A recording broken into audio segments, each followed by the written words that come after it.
A notícia é particularmente significativa para todos nós que somos portugueses e gostamos de vinho e é um orgulho também especial para nós, enquanto revista de vinhos, podermos a partir de agora conversar com Tiago Macena, o primeiro Master of Wine português.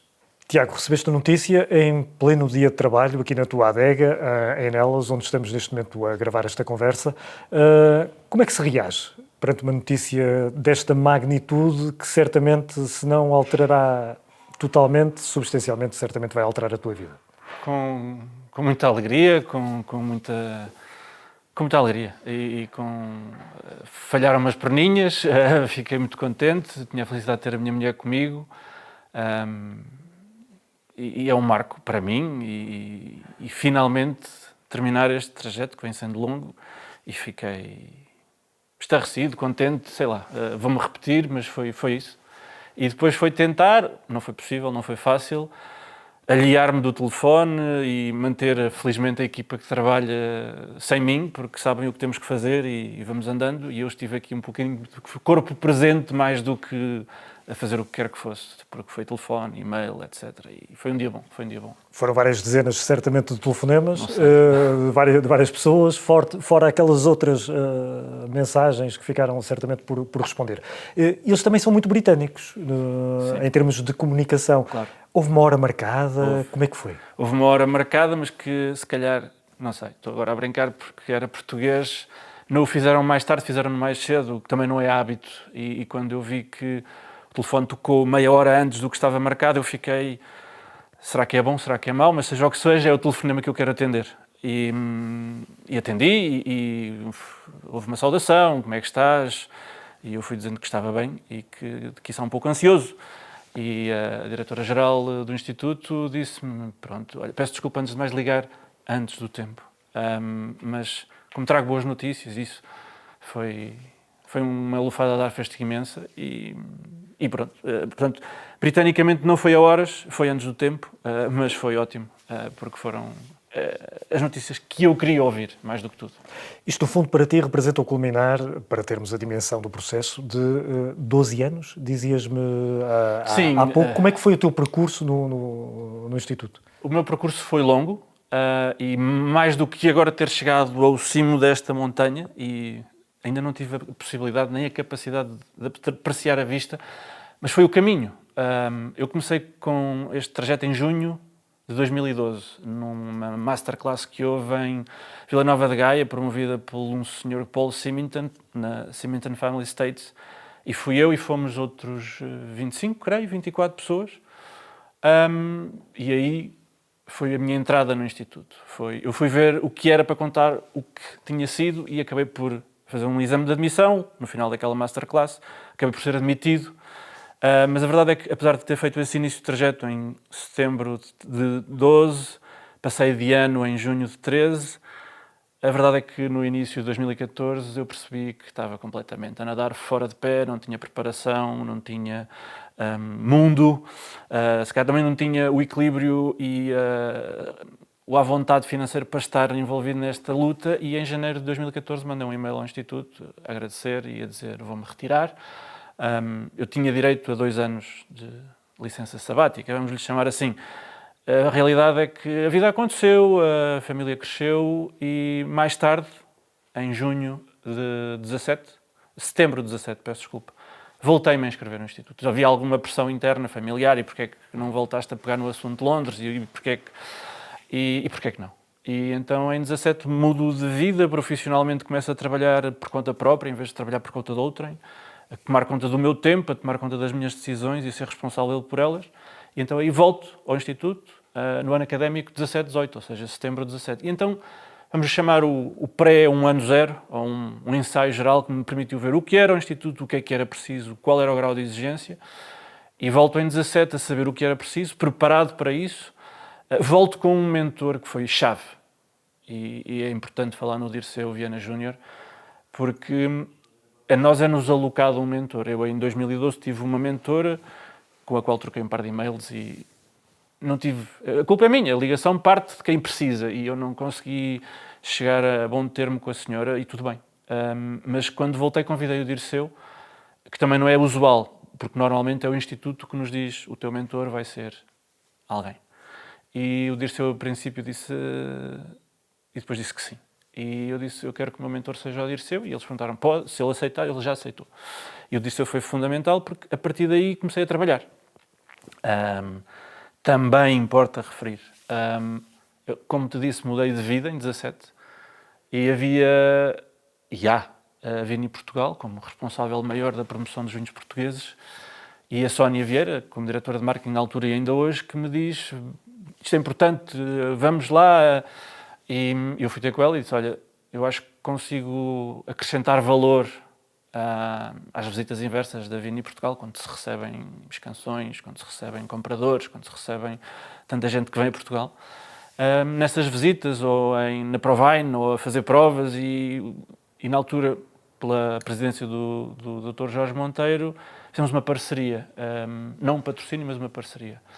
E, portanto, Vini Portugal no início, esta parceria foi vigente nos primeiros 2 anos, trabalhámos juntos, e eu aí, a partir daí, comecei a construir os meus clientes de enologia, que ainda mantenho, a rodar à volta do tempo que era bastante, que me sobrava do trabalho com a Vini Portugal. Portanto, em junho de 18 passo para o 2º ano, em junho de 19 sendo-me para a primeira vez a fazer o exame, e se quiser já vamos detalhar o que é o exame.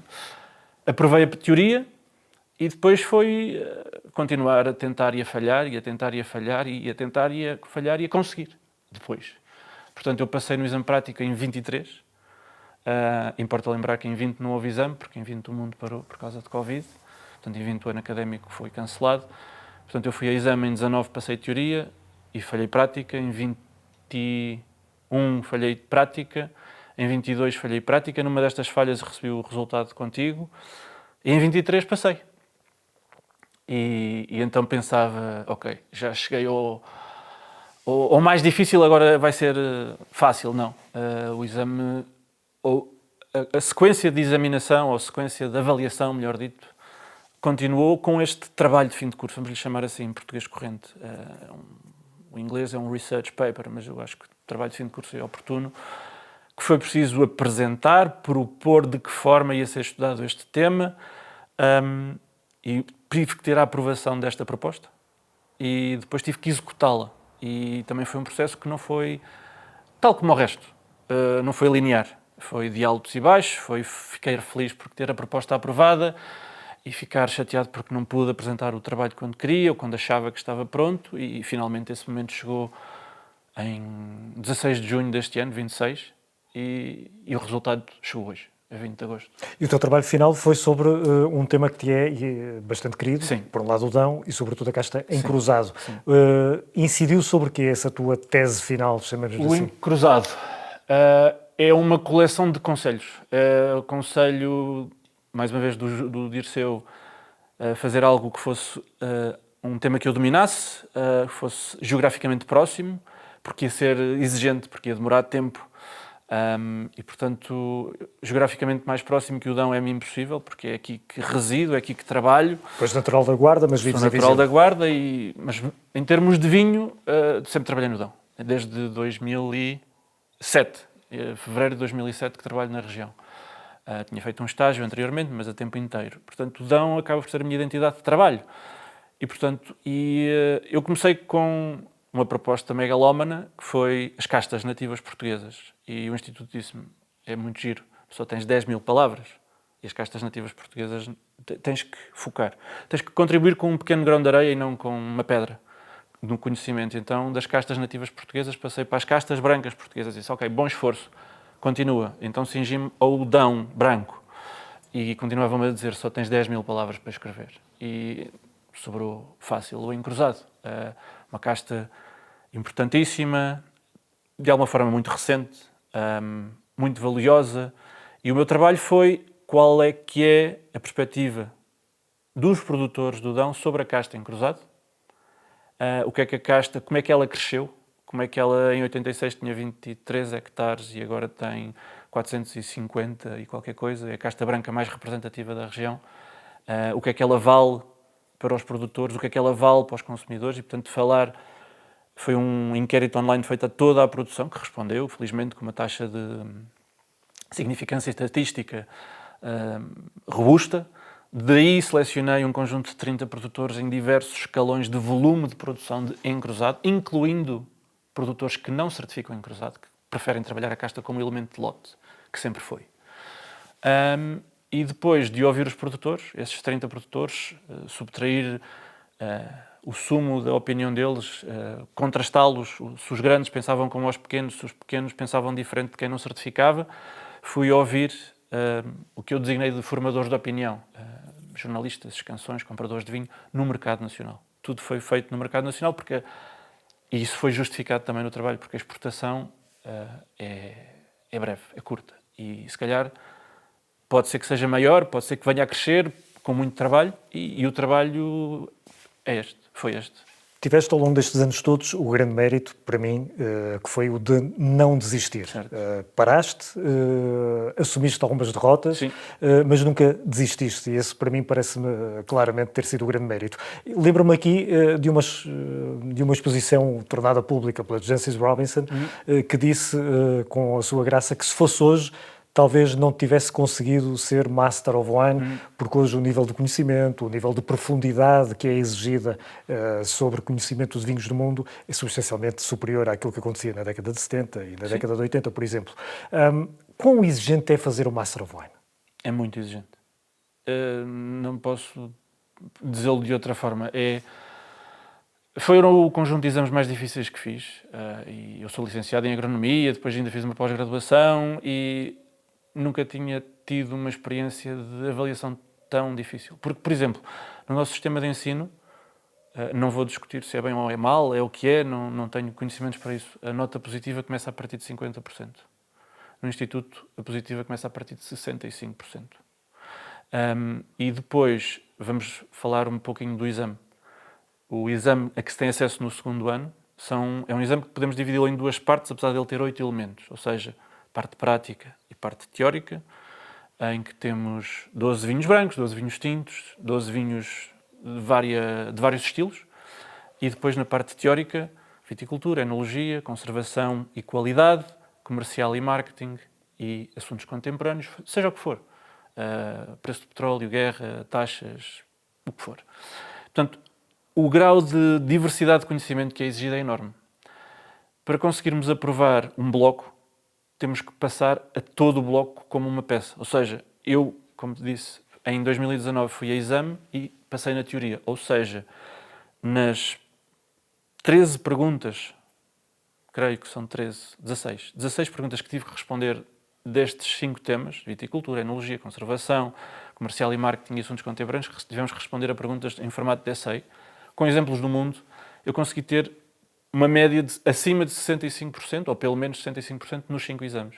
E, portanto, a notícia foi: aprovaste a teoria. A prática, idêntico, ou seja, tens que aprovar 65% do teu exame. Eu tive exames, no primeiro ano quase passava a todos, no segundo ano passei a um, chumbei aos outros, e andei assim até que houve um ano que passei a 2 e falhei a 1. Foi esse ano que estávamos juntos. E esse ano foi um grande murro no estômago.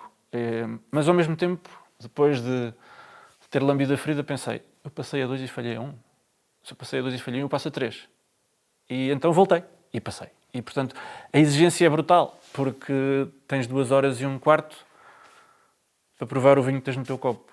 Não sabes se é do produtor que tu gostas ou não, sabes se é da casta que tu gostas ou não, se é de uma região que tu aprecias ou não. Ninguém te vai perguntar isso. Vão-te perguntar como é que foi feito. Vão-te perguntar se a casta for relevante, qual é que é a casta, ou qual é que é o conjunto de castas. Quem é que o vai beber? Porque quem bebe este vinho que nós estamos a beber não é exatamente a mesma pessoa que vai beber um vinho que é vendido noutra superfície, noutro momento, para outro tipo de clientela. É preciso mostrar que entendemos a qualidade do que temos no copo. Se o vinho vale 5 ou se vale 50 euros. Isso é possível com muita prova, com muito trabalho. Acho que o Tiger Woods disse que a sorte dá muito trabalho. E quando a gente chega ao exame e reconhece um vinho, há se calhar 5 que não faz a menor ideia. Portanto, é tirar partido daquele ou daqueles, ou dos 3 ou 4 que a gente tem a certeza absoluta e depois dedicar o trabalho de detetive, que é uma expressão muito usada no Instituto, é provar como um detetive que eu não sou, e escrever como um advogado, que eu também não sou, mas é escrever com autoridade e dizer... E escrever de acordo com uma certa linha de raciocínio extremamente britânica. Sim, sim, e em inglês, no caso do exame prático, e com...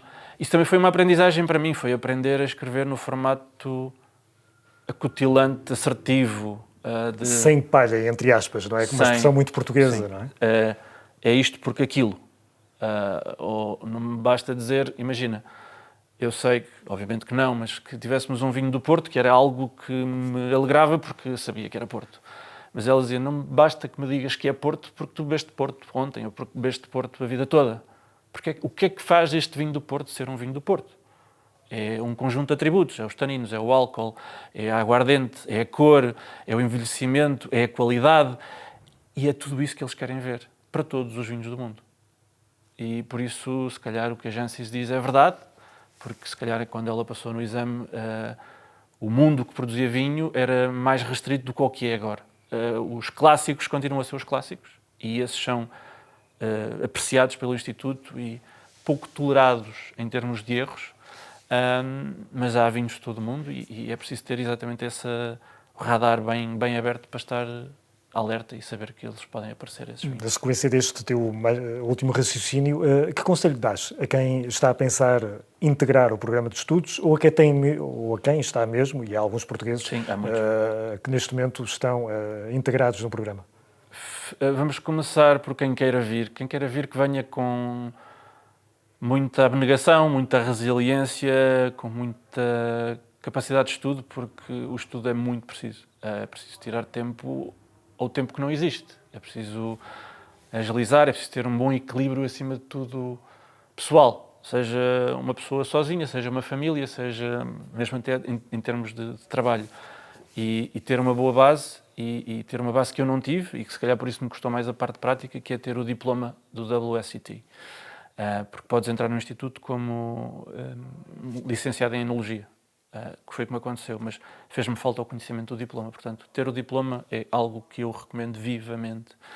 E muito trabalho e muita capacidade de aprendizagem e partilhar as dores, e partilhar as aprendizagens e provar como outras pessoas, aprender léxico de outras pessoas, eventualmente até falantes nativos de inglês, porque é essa a terminologia que é precisa. Os que estão, são pessoas que estão bem e que estão preparadas e sabem no que se meteram, e que falamos frequentemente, o Bento, o Nuno, o Alex, e são perfeitamente capazes de o fazer. Estão também agora à espera dos resultados do exame que foram fazer em junho, e esperar. Não tem nada que fazer neste momento além de esperar. Quando for a altura de voltar a estudar, pois sabem provar, sabem o que têm que fazer, sabem que têm que estudar teoria, sabem que têm... Eles sabem o que têm que fazer. E temos ainda o Jorge Nunes, que está na Ásia e que provavelmente poderá vir a ser o próximo, não é? Que assim seja, e será em breve de certeza o Jorge, que está a escrever o trabalho de fim de curso dele. Está a 2 passos atrás, está ali, está a chegar. 2 ou 3 questões muito rápidas finais, Tiago.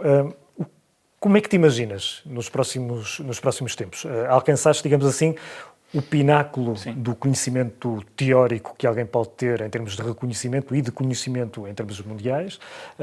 És o primeiro a fazê-lo sendo português. Sim.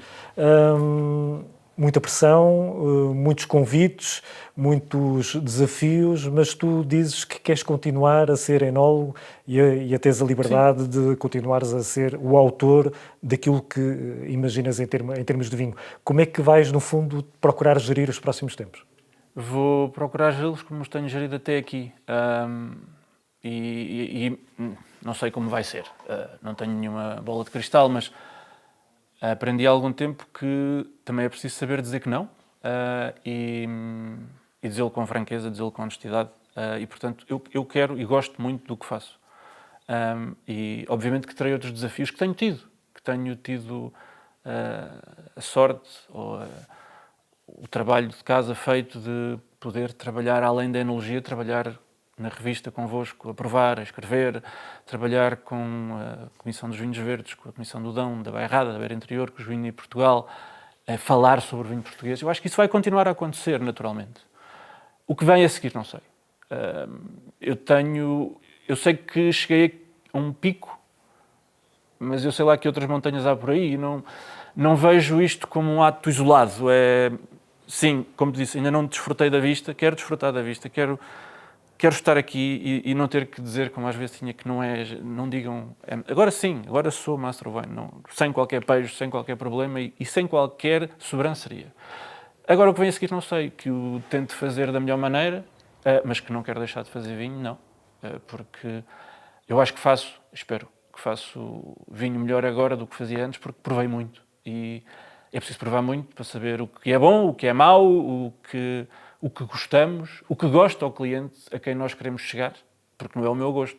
Eu tenho que perceber que estou a trabalhar numa empresa, a empresa dá-me condições, felizmente, de poder ensaiar a casta A, da vinha B, a técnica, o que quer que seja, mas depois, e no fim do dia, essas garrafas têm que chegar ao mercado e o mercado está desafiante quanto basta. Portanto, é muito ou tentar ter esta abrangência de visão de fazer-se, além de transformar uvas em vinho, transformar vinho em emoções e que as pessoas mais tarde venham a desfrutar delas. Portanto, o que for se verá com toda a tranquilidade. Até aqui tem sido altos e baixos, daqui para a frente será idêntico. Se calhar estou a começar um bocadinho mais acima. Vou pedir-te um derradeiro esforço, talvez um bocadinho ingrato. Esquece que por momentos és português. Sim. E como Master of Wine, Sim. Mr. Tiago Macedo, Yes. o que é que tem a dizer sobre os vinhos portugueses face aos restantes grandes vinhos do mundo? Estamos a falar na terceira pessoa. Portugal tem grandes vinhos e às vezes precisa de ouvir a identidade própria que tem, em vez de querer fazer outra identidade que é de outrem, seja dentro da região e fora, e saber que temos valor, temos conhecimento, temos pessoas que sabem fazer, temos desafios próprios que toda a gente tem.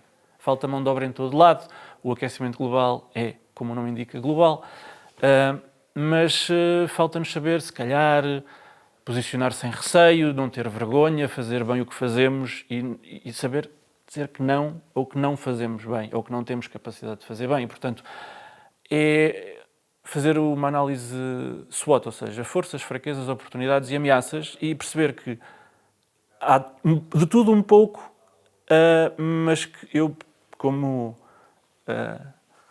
crente em que as coisas são boas e que podem acontecer bem, é focar no que podemos fazer melhor. E não ir atrás de tentar vender mais barato do que vende o meu vizinho da frente, ou porque vou perder valor e vou às tantas... Se calhar estou a trabalhar, não é para aquecer, estou a trabalhar para perder dinheiro. Portanto, ter a noção clara de quanto me custa produzir estes 100 centilitros de vinho, que aqui tenho 100 mililitros, peço desculpa, e saber acrescentar esse valor, porque depois é preciso pagar a quem está a trabalhar connosco, é preciso libertar valor e só se consegue com identidade e sem receio de...